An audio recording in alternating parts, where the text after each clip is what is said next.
today. We're filming from beautiful Cairns Beach.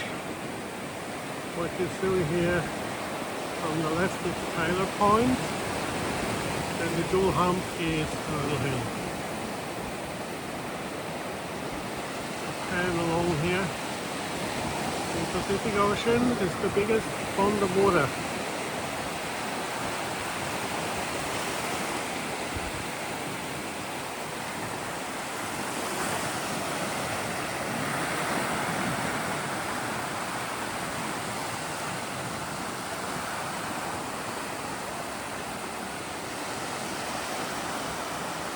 And now we can see Double Island, the little rock to the right, also referred as Scout's Hat.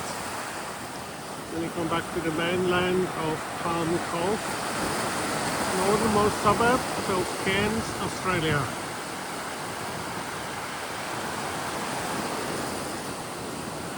I had to put in a seawall here because of the sand erosion.